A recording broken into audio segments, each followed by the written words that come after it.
সফলতার গল্প বলি। মানুষের সফলতা কাকে আল্লাহ তাআলা কখন দিয়া দেয় আমি আর আপনি কেউ জানি না। কারণ আপনি যদি সফল হতে চান তাহলে আপনার সর্বপ্রথম আপনার পরিশ্রম করা লাগবে, দ্বিতীয়তে আপনার আল্লাহর প্রতি বিশ্বাস রাখা লাগবে। এই দুইটা জিনিস যখন আপনার কাছে থাকবে তখন আপনি সফলতার দিকে এগোতে পারবেন।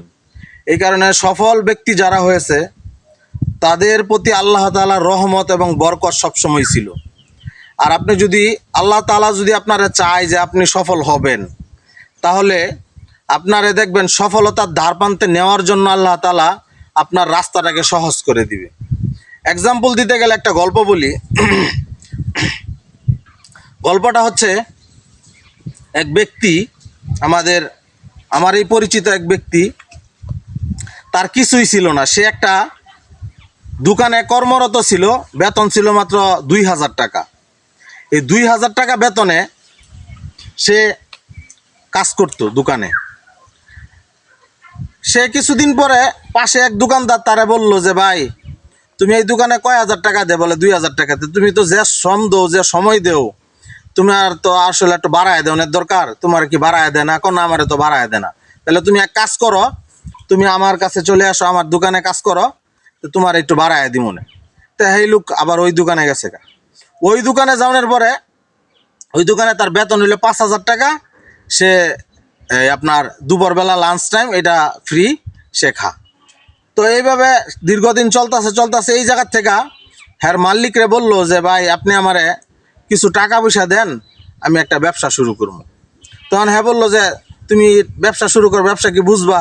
তো আমি তো অনেক দিন ধরে আপনার দোকানে আছি এবং আরও অন্য দোকানে ছিলাম, তো মোটামুটি ব্যবসার বাণিজ্য আমি মোটামুটি বুঝবো আলহামদুলিল্লাহ। তা আচ্ছা ঠিক আছে। তারে সে 1 লাখ টাকা দিল ব্যবসার জন্য। আর সে বাড়ির থেকে মনে করেন যে রেন ফেন কইরা কিছু হাওলাত মাওলাত নিয়ে, আত্মীয় স্বজনের কাছ থেকে নিয়ে সে আর একটা টাকা পয়সা জমায় তার বাড়ির পাশে একটা দোকান দিল। এই দোকান দিল কিসের? সে দোকান দিল আপনার টিন, লোহা, লাটকি, এই সমস্ত একটা দোকান দিল। দেওয়ার পরে এই দোকান, আশেপাশে কোনো কিন্তু দোকান নাই।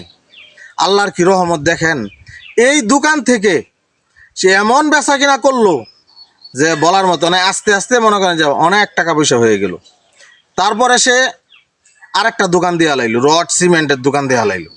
তে আল্লাহ তাআলা যদি আমারে আপনারে চাই যে আমাকে আপনাকে সফলতা দিবে, আমাকে আপনাকে অর্থবিত্তর মালিক বানাইব, তাইলে আল্লাহ তাআলা ওই রাস্তাটা আপনার জন্য আমার জন্য সুগম করে দিবে।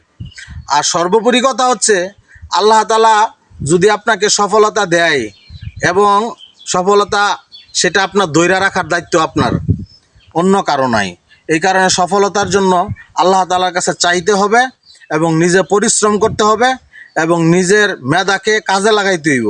যদি মেধা থাকে আর আপনি যদি পরিশ্রম করতে পারেন আর আল্লাহর কাছে ধৈর্য ধরতে পারেন, তাহলে আপনার জীবনে সফলতা 100% আসবে।